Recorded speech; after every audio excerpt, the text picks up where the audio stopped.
Hi, everyone. Welcome and thank you for coming to our CLE presentation. My name is Joanne Litt and Maggie Stewart. Over there's Maggie Stewart. We're the co-chairs of the immigration section of the Beverly Hills Bar Association.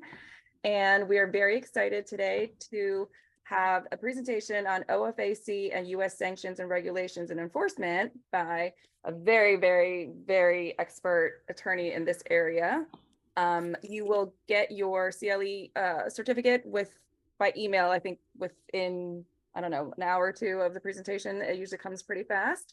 And the link to the materials are in the chat. Feel free to put your questions in the Q&A because the chat has been disabled for, I think, most of you.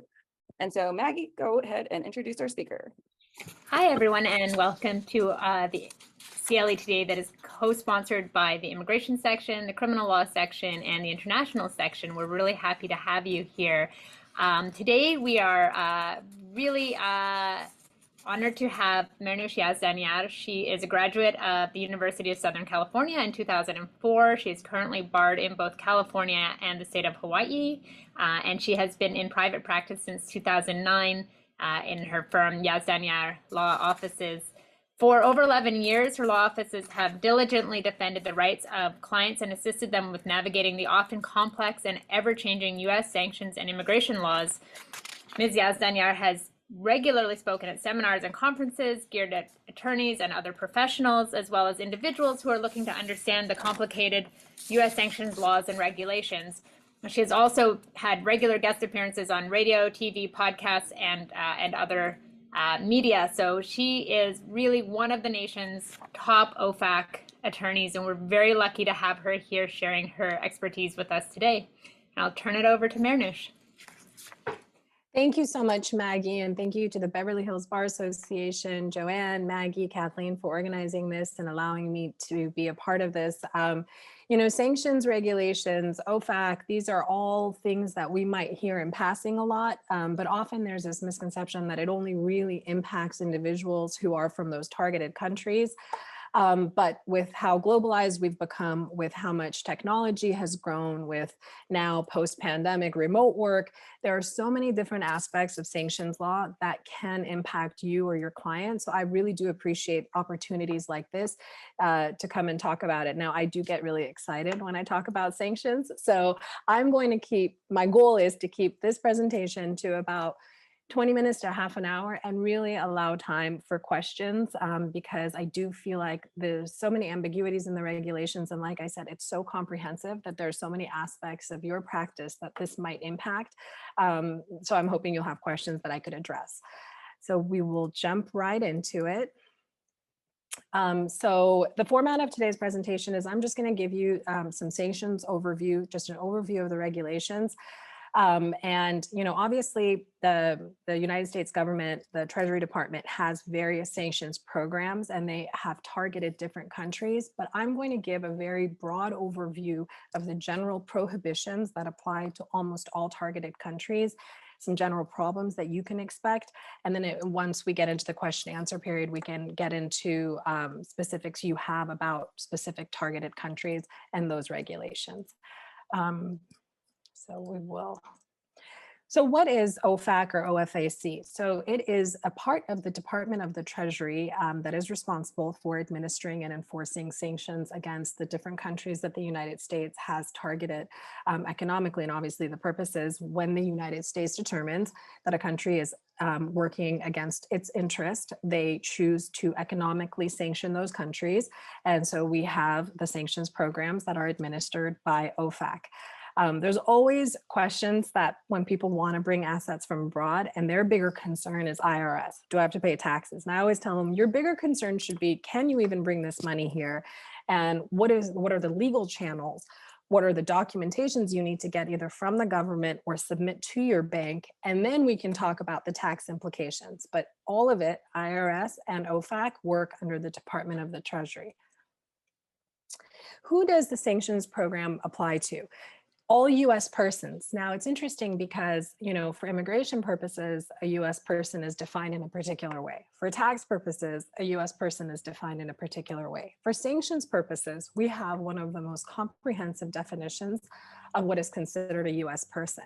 A US person can mean a citizen of the United States, a legal permanent resident of the United States, but it can also mean any foreign national who is physically present in the United States on any type of visa. And that gets a little tricky because, if you're, for example, an Iranian and you're here on a student visa and you're physically in the United States, for sanctions purposes, the United States government will consider you a US person. There are certain, and which we will get to later, there are certain definitions or certain licenses or certain types of transactions that are permitted for US persons, but whether or not that's applicable to you really does depend on when you became a US person and whether that means you were a naturalized citizen of the United States, you immigrated here, you were born here, or you're just here on a visa. It also includes any entity that is incorporated in the United States, and that also means any foreign branches of that entity that is incorporated into the United States. So as you see, it is much more broader definition of a US person than one may think. The common misconception is that, well, a US person is either a permanent resident or a citizen, but this is far broader than that. And what type of conduct is prohibited when you're dealing with a sanctioned country? A good rule of thumb is pretty much everything.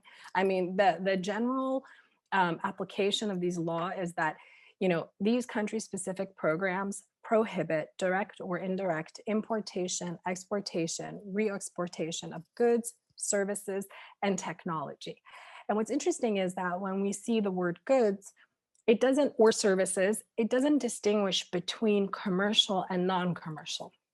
For example, if you are prohibited to import or export services to Iran, which is one of the most targeted countries with one of the most comprehensive sanctions programs administered against it, that means me as an individual, as a US person, I can't take my laptop and go visit my family in Iran and work from Iran for 6 months, because from the government standpoint, even if I'm working for a US entity remotely in Iran, that is importing services from Iran. Similarly, if you're a doctor and your country of origin happens to be a targeted country and you want to go volunteer your services in that country, you can't just get up and go do that, even though you're not receiving funds for it, even though you're volunteering medical services. In most instances, you would be required to obtain specific authorization from the US government in order to go and provide those services in a sanctioned country. And as if that wasn't tough enough, they also throw in this: you can't facilitate or aid a transaction directly or indirectly if that transaction is prohibited. This really targets those individuals who think, well, I'm not going to engage in this business transaction with this sanctioned country, but what I'm going to do is I'm going to find my friend who's a European national and then hook them up with whomever that person is in the targeted country, and they can engage in the transaction. But unfortunately, you can't facilitate a transaction directly or indirectly. Another thing to keep in mind is that when you're a US person, when you're a citizen, and you're a legal permanent resident, regardless of where you decide to go and live, or vacation, or spend a chunk of your time, this prohibitions or these sanctions regulations, they follow you. So just because you're a US person living in France, it doesn't mean that you don't abide by these sanctions regulations, which is another major point that sometimes people overlook. And we kind of went through this. These are some examples of how these services, this prohibited conduct, can be administered, and some examples that people might not realize. Attending or presenting at a conference in a targeted country, in most instances, is not permitted. Conducting surveys and interviews, in most instances. There are certain exceptions for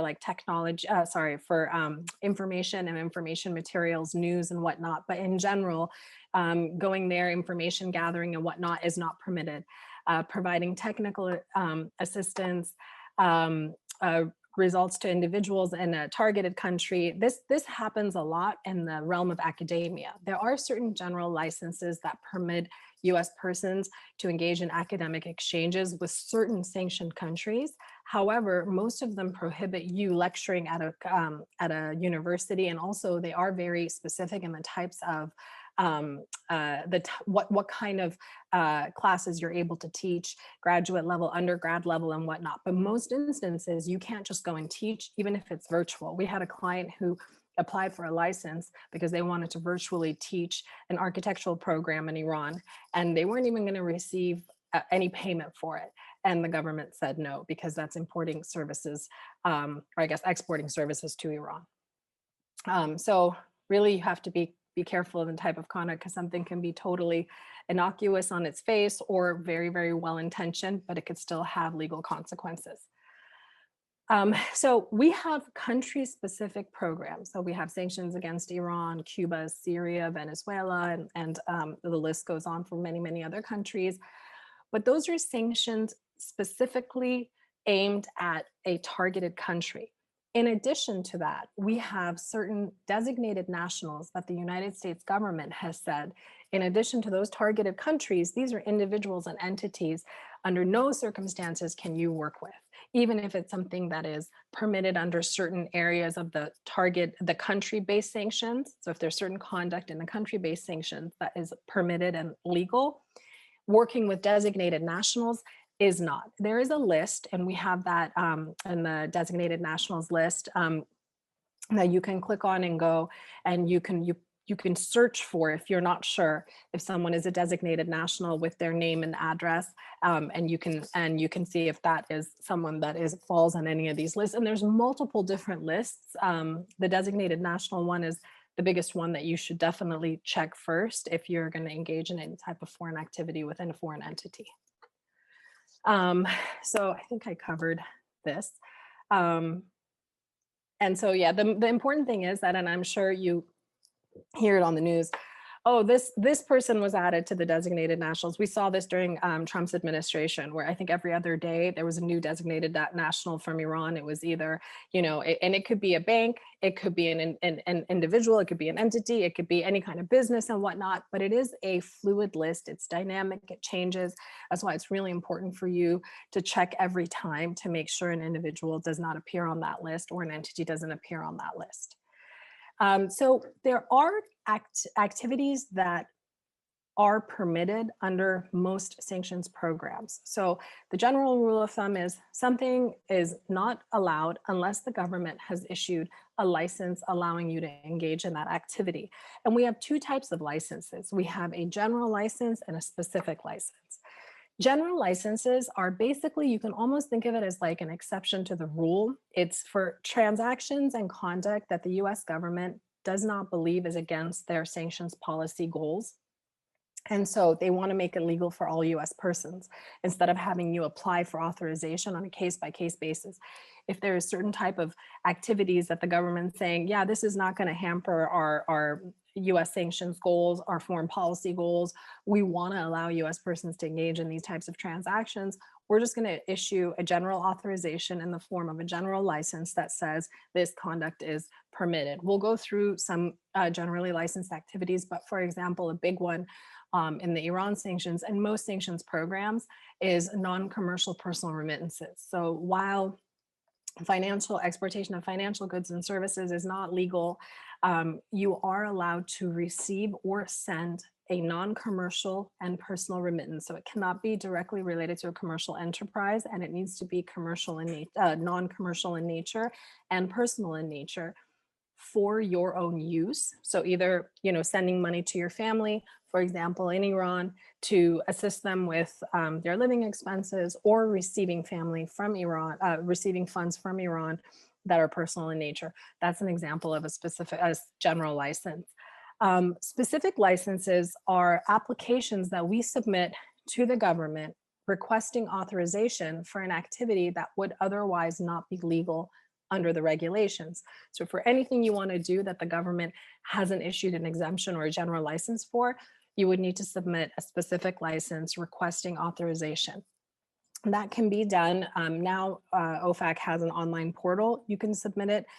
And unlike a lot of the other agencies we work with, These letters and these submissions are often in the form of just a letter that you submit. It's not a form that you fill out. So there isn't like a form that they say, what's your name, what's your address, what's the conduct.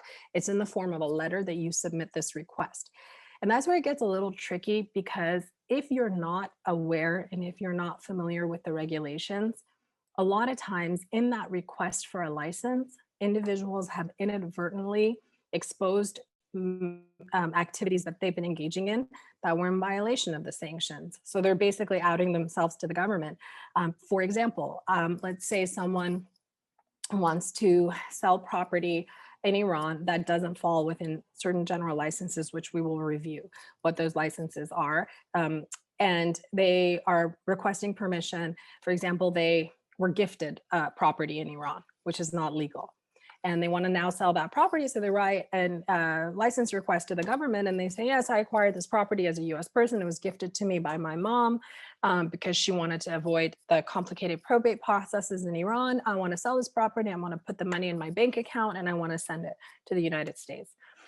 So a US person under no circumstances is allowed to have a bank account in Iran or any other sanctioned country. The regulations specifically state US depository institutions cannot own and operate for accounts in Iran, and a US person under no circumstances can have bank accounts in Iran because that's viewed as an investment in that country. So this US person is thinking, well, I have an account that I may have even reported to the IRS because that happens a lot, but they're just thinking, well, this is also, I'm a dual national of this country. I travel back and forth. I visit my family there. I visit my friends there. I have a bank account. It has $5,000 in it.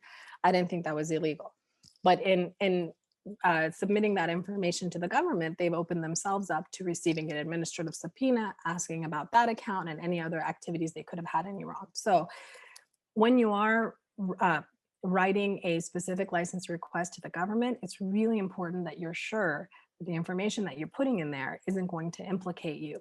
And if it is, or if you have conducted transactions that could be in violation of the regulations, it's very important that you disclose that to the enforcement division before you submit a license application. And we'll go over the voluntary disclosure process a bit later as well. So generally license activities we discussed, one of the big ones is receiving a gift or inheritance or a non-commercial personal remittance from Iran. But remember, when we say an inheritance, a lot of times what we see is when we're dealing with a sanctioned country, individuals, especially if they've been living here for several years or a longer period of time, they don't travel back to that country or they don't really understand how liquidation of assets may occur or whatnot. So what we see a lot is when one family member passes and they have like a sibling or someone else that's living in Iran, that person kind of takes over the estate and the probate process or the selling process or whatever it is for that particular case. If someone is a non-US person, Iranian national only, and they're liquidating an asset for you and sending you the money, but that asset was never in your title, the title was never held in your name, or they're just sending you funds, cash funds, that falls under the umbrella of a non-commercial personal remittance. But if you inherit a bank account with cash in it, that does not fall under that umbrella. That would require specific authorization from the government for you to sell that, for you to close that account and to send the proceeds to the United States. The sale of real or personal property that you inherited before you became a US person, or you acquired before you became a US person, which remember means from the first time you ever came into the United States or when you were physically present in the United States, or that you acquired after as an inheritance, is also permitted under the regulations. Now, one question that always comes up, which I don't know if it's a cultural or community-based question or whatnot, but these transfers of property when individuals are still living. So like a mom, because Iran's probate process is incredibly, it takes forever, it's very unstable, and also there's high inheritance taxes. There are different vehicles through which people can give an inter vivos gift of property. Now, most people in their mind, that from my experience, they categorize that as the sale of inherited property, or I inherited this property, but that's not true. In order for that something to be considered an inheritance under sanctions regulations and most US laws, someone has to have passed. Someone passes and then something gets put in your name, and then that's considered something that would be general licensed. Other examples of generally licensed activities is exportation of certain foods, medicine, and medical devices. Not all, but certain foods, medicine, and medical devices that are intended to relieve human suffering and intended for animals are permitted. There are general licenses in place that specifically allow nonprofit or non-government organizations in the United States to export aid to Iran for humanitarian relief. There's a limit of the activities they can do, and there's a limit to the amounts, and there are reporting requirements, but there is a general license in place for nonprofit or non-government organizations. And also importation, exportation of certain materials, so information materials, news, books, even artwork, it can fall under the permission for you to import or export information materials.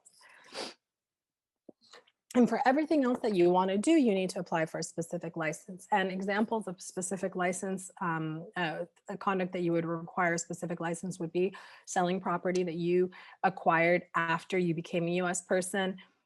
If you get your green card and you come to the United States and you are from a sanctioned country and you still have ongoing business in that country, if you have bank accounts in that country, you need to apply for a license to wind down those business activities, to maintain those bank accounts, and to finally close them as you complete your immigration to the United States.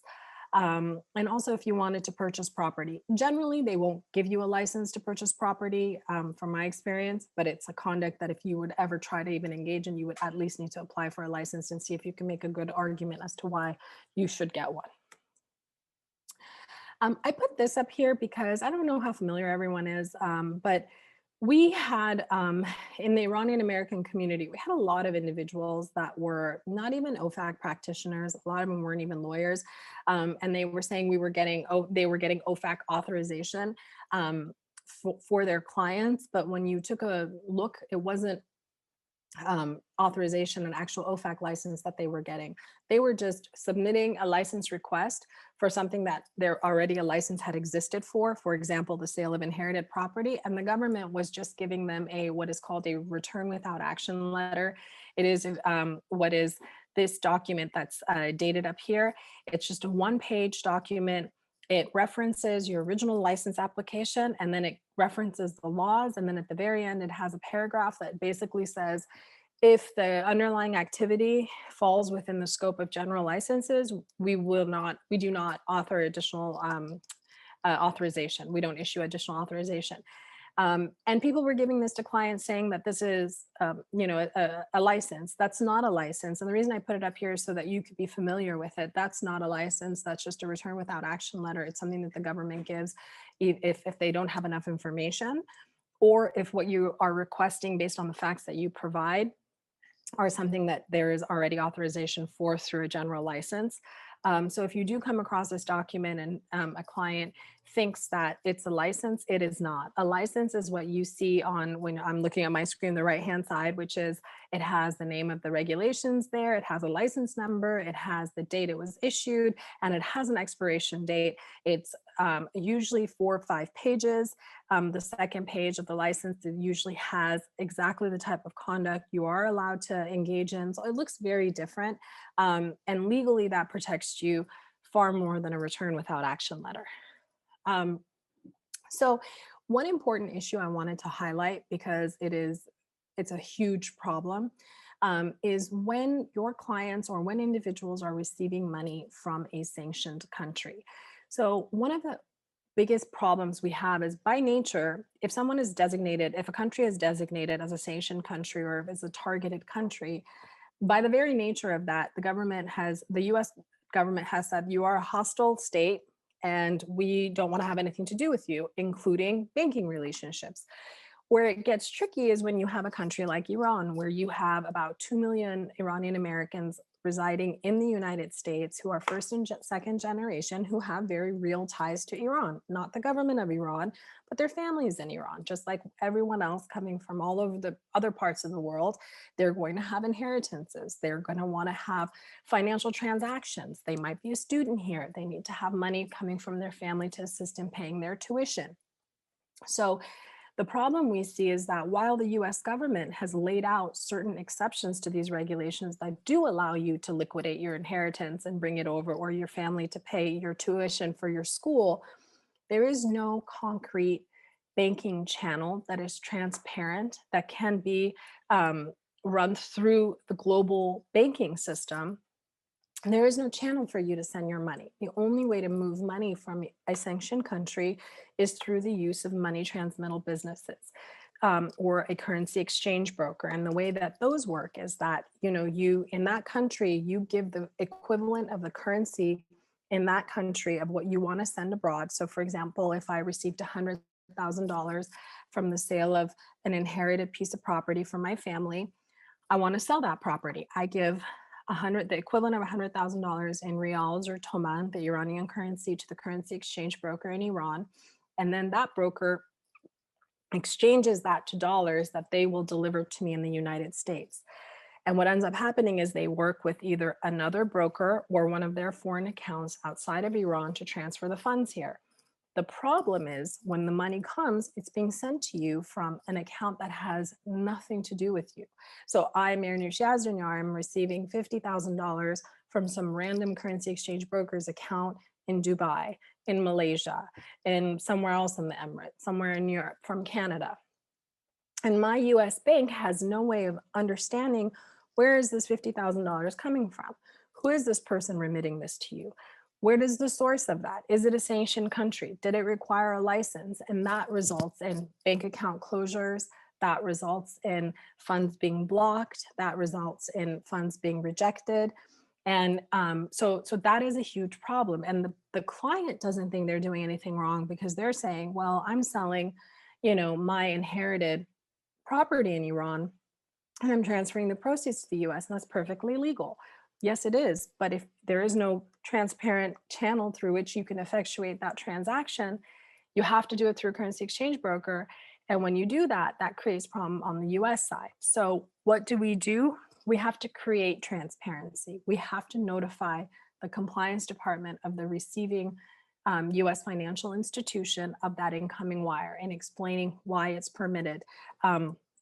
If you have a license.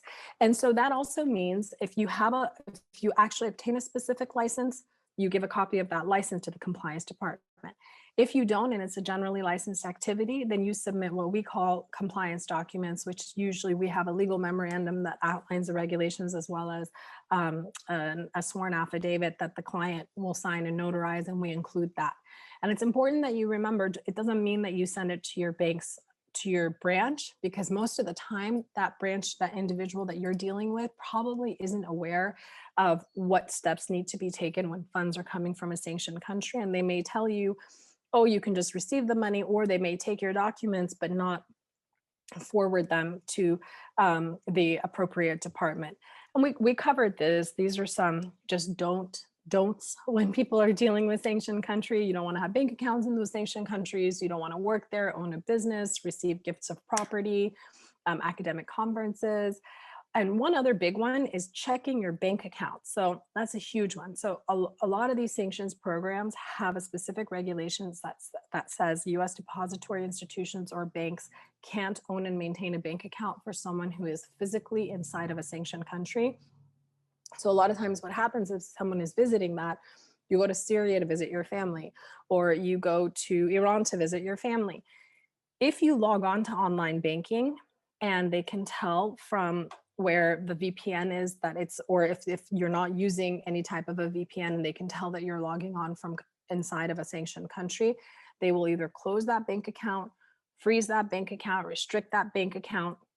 And all of that adds up to whatever auto payments you have going on will not go through. So, and usually when people go and visit, like Iran, for example, they're not going for just a week. They're going for a longer period of time. So they have everything set up on auto pay. If you erroneously log on to check to make sure everything is going through, or check your balance or whatever, all of that is restricted. And when we say restricted, that means that no money can come into your account and no money can leave your account. And that really creates a lot of financial problems. People get late payments, they get late on their mortgage payments or credit card payments. So please be careful. Do not do not engage in any kind of online banking if you're inside of a sanctioned country, and make sure your clients know the same. And so we talked about everything that could potentially go wrong. Now, what if you realize something you've done that's not illegal? Just like the IRS has a disclosure program, so does OFAC. You can submit a voluntary self-disclosure outlining what you did and why it was wrong, and basically asking for forgiveness. My general experience has been, knock on wood, in most cases, we just do get a cautionary letter, which is basically telling us never do that again.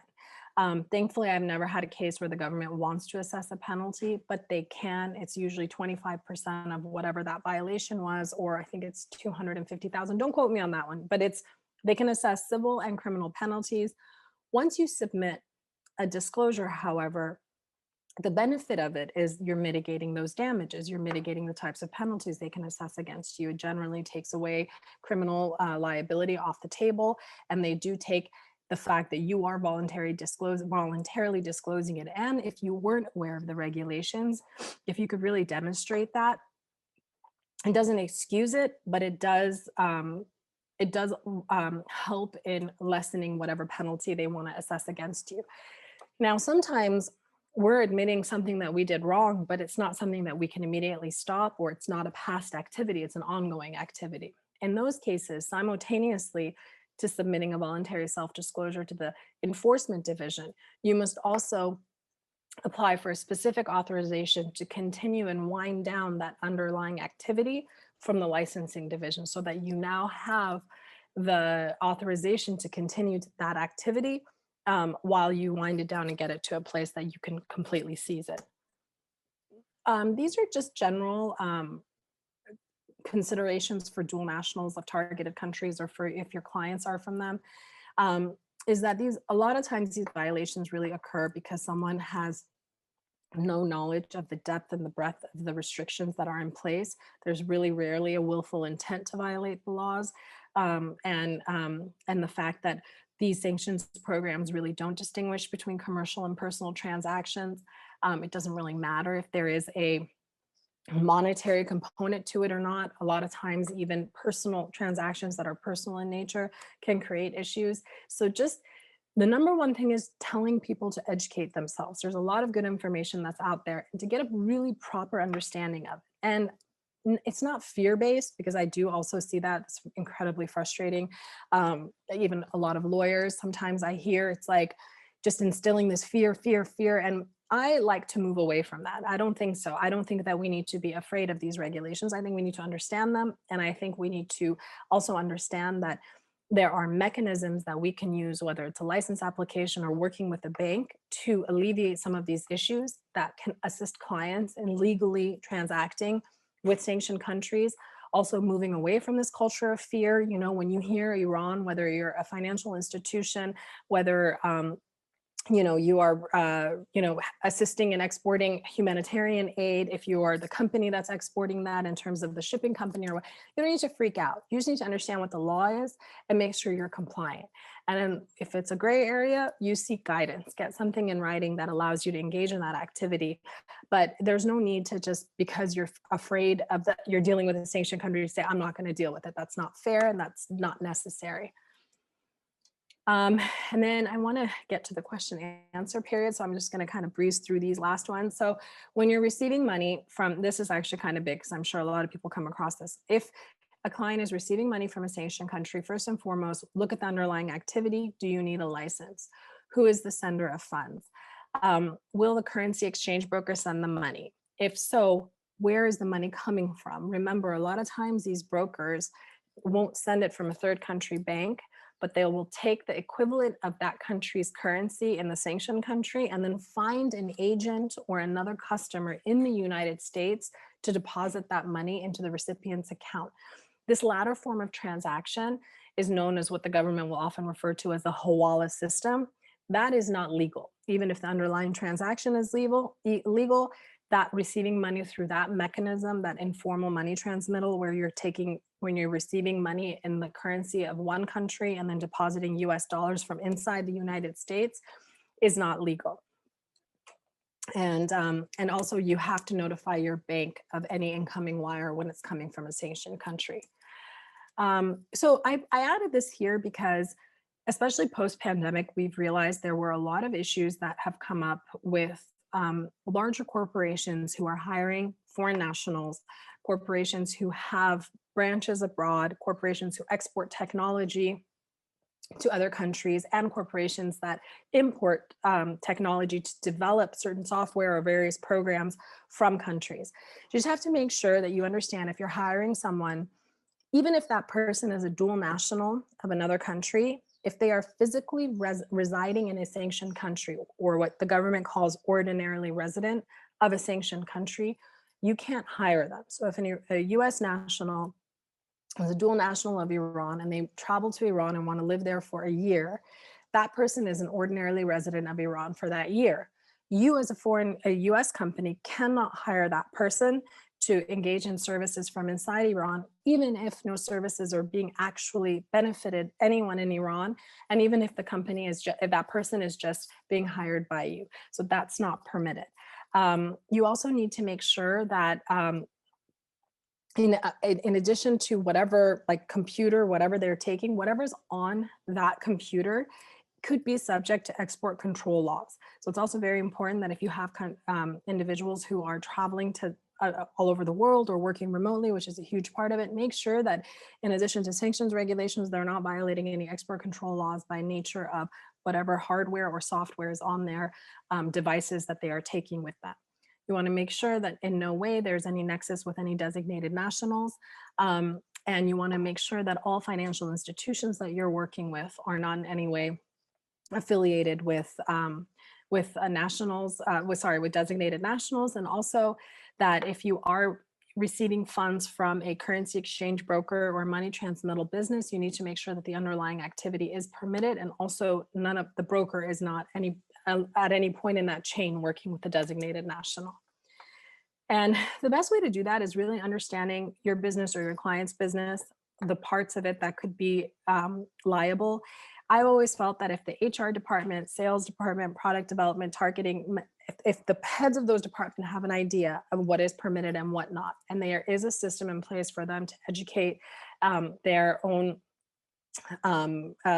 the individuals that work with them or their subordinates, then that's very, very helpful. And every company that's dealing with foreign transactions should have some sort of a protocol in place that they can flag susceptible areas of their business, they can flag potential violations, and also understand what steps can be taken to cure those violations. In the last 5 years, one of the major parts of our practice has now become doing compliance training for these larger corporations. And I'm talking about like very, very large corporations who didn't realize that all these years they could have been engaging in some sort of questionable conduct under the sanctions program. And the way that it came up was the bank flagged a transaction, or one of their workers were stopped at the border when they were coming in and questioned about it. And that kind of led to them kind of getting more information about the sanctions program and understanding that they are vulnerable to it, and then implementing training programs. We do compliance training all the time for different corporations, and then depending on what your business is and the nature of the business,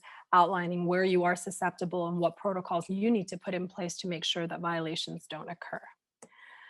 Here are some resources that we have. If you go to yazdanyarlaw.com, we have a lot of different kinds of, like we have a blog that writes about different kinds of problems. We have YouTube channels with various videos. We have a mobile app if it's easier. We have obviously clients that travel everywhere, send us information and documents, or contact our offices through the app. There's also resources from our website that can also take you to OFAC's website. Frequently asked questions are very helpful on the government's page, and their designated nationals list. And I think that is it. I think we still have a good amount of time left over for questions. So I will start, I think, attacking the Q&A. I don't even know if there are a lot of questions. Well, so thank you, Mehrnoush. And I'll throw a question out that might be one that is a practical question. Most of the people attending would be attorneys. And so some of us in immigration and other areas would have clients who are in Iran. And what is the status of taking attorney's fees for clients based in Iran? That's a great question. So there is a general license in place that allows immigration attorneys and other attorneys to get paid their fees. But it is tricky because, again, the only way that you would normally get those fees paid if they're paying it from Iran is through these currency exchange brokers. So you just also need to make sure the money isn't coming from inside the United States. It's being sent from a third country account, and that your bank understands that it's coming into either your trust account or your operating account, but that it's under a fee agreement that is legal and permitted. Okay. And so what about like cases where people say, well, I have a cousin in Los Angeles who will pay you on my behalf? Is that offside, or So is that? No, it's that can work. I would understand how the payment would get remitted, because if a cousin is paying for you and they're not going to be getting paid in any kind of a questionable manner. And also, in general, if someone else is paying their fees, this kids still can't interfere with the type of services that you're providing. Yes, within all the bar. Yeah, the bar there isn't an issue with that, because it can be as like almost like the cousin is gifting the money or assisting with that. And then usually when the person comes to the US, they'll pay it, they'll pay the cousin, or, so that also does work. There's nothing wrong with that. Great, thank you. So now there's a question up from John. Go ahead. Okay, it seems like the sanctioned country designated entities list or something that just grows and grows. Is that true? How often do entities come off the list? That's a great question. So John's question is that a lot of times these the designated entities list, we're always seeing that they're growing. And it is true, and it depends on the administration. Like I said, it was a day on because I always get notifications every day. We got a notification during Trump administration. Someone was being added, something was happening. There was another type of sanction that was happening. But people do get delisted. Delisting is another application process that you go through. It is a long process. It's very difficult and nitpicky, but it is possible and plausible depending on why you got designated to begin with. And then, but you can apply to have the name removed and you become delisted. Now, the major actors that get put in there because of their affiliation with the sanctioned country or the targeted country's government, having them removed is a lot more difficult unless the policy changes that would allow that that removal to occur. But we also see a lot of people who are mistakenly either put on the list, or your client could be mistaken for someone who is on the list because like they have very similar names. And so we've had a couple of clients for that who were trying to engage in like personal transactions. They weren't on the list, but their name was so close to someone who was, or the address was so close to someone who was, and we had to go through a long process of showing that this is not that person. But you can request to get delisted. Joanne, you're muted. I'm a little, so the people on the list, are they mostly in the US and that's why they're? No, usually they're not physically present in the US. Usually they're foreign nationals or outside of the US. But they're an individual or entity that the US government has decided is basically blacklisted, or they're working against US interests. If those individuals in addition to just being a national of Iran or something. Because the sanctions are not really targeting you as a national. They're targeting importation of exportation of goods and services from those countries, investments on behalf of people that exactly, it's transaction based. So the regulations, it actually says Iranian sanctions and transactions regulations, right? But it's a great question because, for example, if someone's an Iranian national, but is a legal permanent resident of Germany and is residing in Germany, that person is often not restricted you're not restricted in working with that individual because the restriction is triggered by someone who is ordinarily resident of a sanctioned country. But they could be put on the list as a special person if they've done something. Exactly. Okay. So like someone could be affiliated with the Iranian government, but they're not even living in Iran, but by nature of their relationship with this individual or this entity in the government, they're put on the list. I see. Okay. Mehrnoush, so go back to sort of an immigration scenario, like that you have a family that, let's say it's a student who's come here, and so they're wanting to have money sent from their families. How do they usually go about setting that up? What do they need to do before they come to the United States? What do they need to do when they're in the United States studying? So the best is when they come to the United States, they should open a bank account in a larger bank. And because my experience is that the smaller banks, just because their their ability to take risks on transaction is less, they're very reluctant to handle funds when it comes from any kind of sanctioned country, even for legal activities. But like larger banks, we really frequently work with Bank of America, Wells Fargo. We have a wonderful system in place to work with their compliance department. We notify them of incoming wires and explain the source and legality. So first have a bank account, then have a non-US person on the Iran side that is going to be sending you the funds. Find a currency exchange broker, or have your family find a currency exchange broker who is going to wire the funds from a third country bank, so not from inside the United States. And then lastly, make sure you have the compliance documents to notify your US bank of these incoming wires. And that's incredibly important, because if you have a license, general or specific, well, great. But if your bank has no idea that the money that's coming through is coming in legally in accordance to those licenses, then it's going to look the same as if you're just receiving the money, and they could have the same repercussions. So it's really important for you to notify the bank's compliance department. Funds are coming in, where it's coming in from, why it's legal, and also to ensure that the source of funds is legal.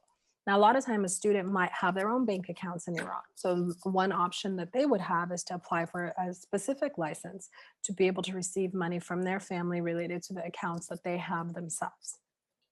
So the student could, for example, their family could be putting money into their personal account in Iran, and then they would have a specific license to have the money transferred from their account in Iran to their account in the United States, but it would still have to be transferred through a third country broker.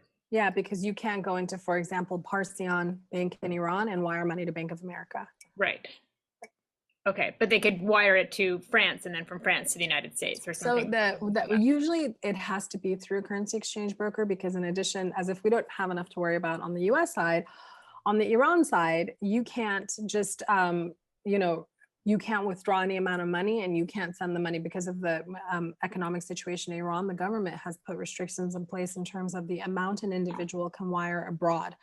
So you would basically need to withdraw funds and give it to the broker. And then the broker, like I said, they get the rial from you. They're not necessarily wiring your money to a third country bank. They're just taking your money and then sending money from whatever account they have in that third country bank, or working with another broker. Okay. Does this get into money laundering? And is that what the flags are from the bank side, or does this get into other Yeah, definitely money laundering is linked to those informal practices where you give money in a sanctioned country in Iran, and then get the equivalent here. So another interesting part, and I think it's worth mentioning, is I'm sure we've all heard of the IRS scam that was happening years ago, where people were pretending like they're calling from the IRS. And so it turns out that this was actually linked to some of these currency exchange brokers that were using this mechanism to engage in money laundering or to defraud people. So the way the way it would work, the hawala, or the no-no system, I like to call it, is, so for example, I'm an agent working with a broker in Iran, right? So what's supposed to happen is that my counterpart in Iran is going to get the equivalent of, let's say, $20,000 from my client's family, and that they're going to get that in rials in Iran. And then as the agent, I am here supposed to deposit the equivalent of $20,000 minus my commission or fee payment, which is a small percentage of that.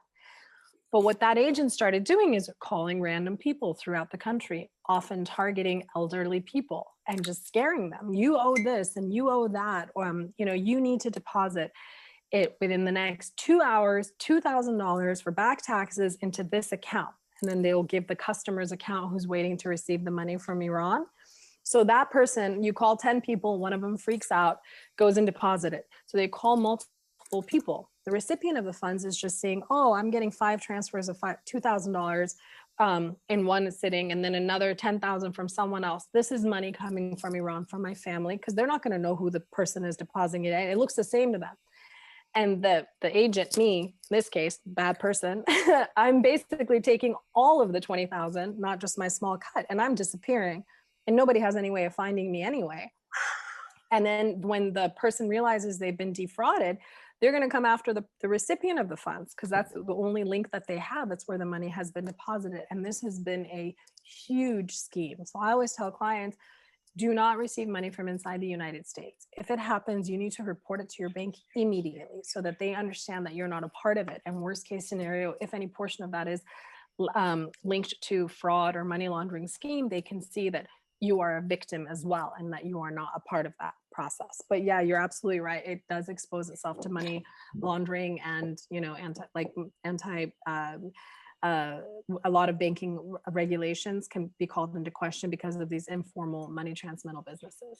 But that's also very counterintuitive that if you were the one receiving money in the United States, right, to say that don't, you know, because your first instinct, oh, if I get it from a US bank, that's Absolutely. a safer transaction than this weird bank third party thing from Iran or Syria or something. And I think the instinct be like, oh, I'll just do the American bank. That's safe. Absolutely. You know, You're so right. And that is FDIC, whatever, I'm okay, instead of this kind of scary. A lot of times the brokers charge actually more for that because of that reason. They're like, oh, this is you're receiving money from the money that's already inside the US. It's clean. But if you think about it though, like let's say I'm engaged in an illegal activity here. I know I'm being really bad. This is just me as an example. I usually like to put someone anonymous, but well, whatever, we'll go with it. But like, for example, let's say I'm, you know, I have income from some illegal source, right? So I have $100,000 in cash here. That's an illegal source.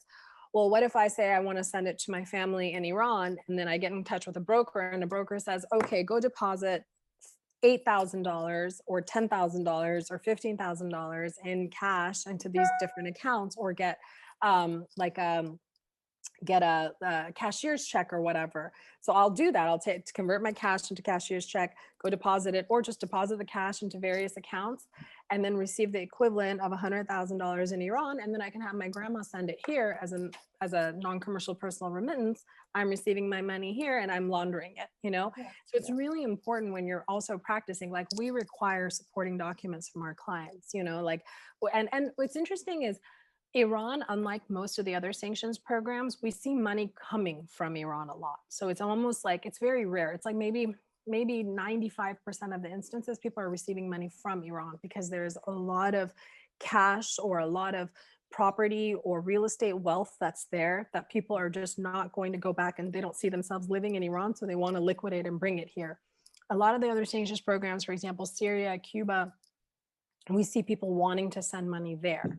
But it's interesting because, like, example with Cuba, and there are actually mechanisms and channels that's easier to send money to than even Iran. But you're absolutely right. I mean, it is a huge issue, and I really do appreciate opportunities like this to discuss these problems and these issues, because I think a lot of the time we just kind of are conditioned to think like, well, yeah, Iran is a bad actor and Iran is a bad state, and we don't want to deal with money coming from I don't there. want to.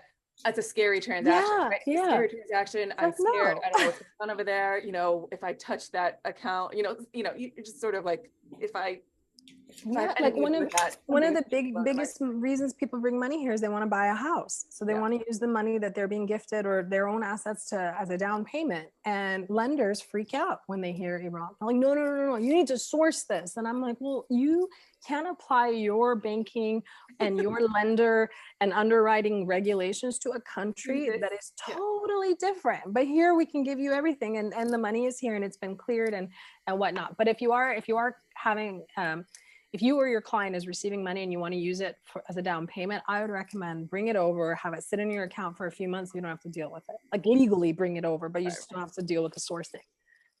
There's a question, Mehrnoush, from John that says, do most sanctioned countries have reciprocal sanctions?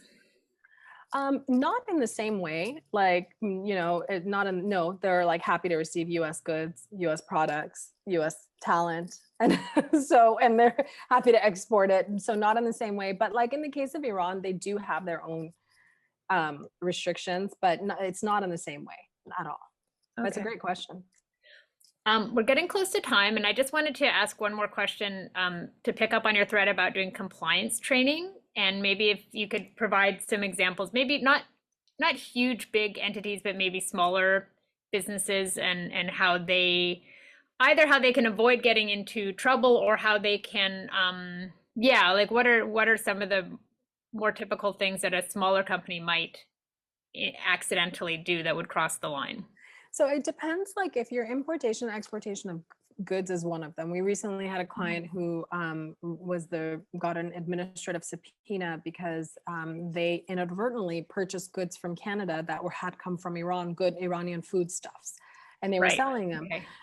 So that was a huge thing. We were able to get a cautionary letter, but one of the things we did was implement a training program, because when you are receiving any type of goods from abroad, if you have reason to believe the origin of those goods is a sanctioned country, it could be food, textile, whatever it is, you need to make sure that it's not. Or if you're selling abroad, if you're exporting goods abroad, if you have any reason to believe that these products, not even through you, so like you're selling to an entity, for example, in the Emirates, but that entity in the Emirates is turning around and selling your items to Iran, you could still be liable for that. So really get an understanding of based on the nature of your business, where are your goods and services being exported to?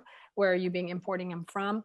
HR should always be aware, if you're hiring someone, where they reside, where they're living, and where they travel. Again, I'm not saying this to say, well, you're an Iranian American, I don't want to hire you. There are some incredibly talented individuals that come from everywhere, and you should give everyone a chance. And as long as they're legally here and working legally, you should give everyone a chance. If they're from a sanctioned country, just make sure you're making sure, like we work with a number of countries who hired Iranian nationals who no longer obviously reside in Iran, but we just have protocols into place. If they travel, make sure they sign something that they understand. They can't take their company laptop. They can't work from there. They can't even don't even have them check email. If they do, we should apply for a license. If it's for a short period of time, if someone has a family emergency, you can take steps to make sure that they are legally authorized to go there and work from there for a period of time. But just really, and then if you're engaging in a lot of like financial transactions abroad, make sure that you understand the banking system, where the money is coming from, and if they're using these money transmittal businesses, that you have all the paperwork in order to protect yourself in case of an audit or if something gets flagged. Super. Super quick follow-up question. So for example, that example of like going back to Iran because you have a family emergency and you need to be able to work from there while you're away, what would be the turnaround time, like from the time that somebody reached out to you to the time that they would have an authorization that would allow that person to work? Well, that is $1 million question, because it's really what the government can do. Sure, But yeah. I have seen that in certain cases where you can really show that there is a need to expedite something, that they do that. We even saw that for our license applications for a lot of the nonprofits we work with during the pandemic. They were quick. I mean, they were quick to say yes so that you could export certain items. But is that like days and weeks, or is that like weeks to months? Weeks to months, I would say. Okay. Yeah, weeks to months. Okay. Is it possible, like if someone goes to Iran and says, I'm going to take my laptop, I won't touch anything until the authorization is in place, and then they get it while they're there? Laptop. Like we had a client that went with their laptop totally inadvertently, but there was all this sensitive software programs and information that was on the laptop, and taking that with you could be problematic. If it's just information based, you're not logging on to anything, then that's not a problem. Okay. Hey, thank you so much. No problem. Big hour, a lot of information, I think for most people here, new stuff, things to think about, things that they may not have considered. And I really appreciate you taking the time to come and help us navigate some of this. And everybody knows now who to reach out to when they need more information and some guidance. But it's really great to have so much in-depth knowledge so quickly. So thanks very much, Mehrnoush. My pleasure. Really Thank you so it. much, Maggie, for connecting me, and Joanne, and I know Kathleen isn't on, but thank you so much for helping organize all this, and it was my pleasure. Yeah, truly eye-opening. I mean, I know you're not saying to say not be scared, but a lot of it was a little bit like, oh. Like what? Yeah. Oh my God. Okay. I know we should have done it a little bit later so people could have like a little glass of wine. We should say anytime something is prohibited, someone should have a little sip of their or a Cuban cigar if we want. There you go. Okay, as a general, just sort of housekeeping, our next section meeting is on October 14th, and we have another CLE on the Convention on Child Abduction given by Melissa Kuczynski from DC, which should be very interesting and also fraught with a lot of these kinds of international, inter-country issues. So thank you, Mehrnoush. That was awesome. Really like fun, I guess. I don't know if fun's the right word. Hey, OFAC is always fun, I think. Always a party with OFAC. Yeah, exactly. But it is interesting, right? And it's interesting, like all the minefields. So thank you so much. My pleasure. Great. And we're done. Thanks everyone for joining us. Hope to see you again soon.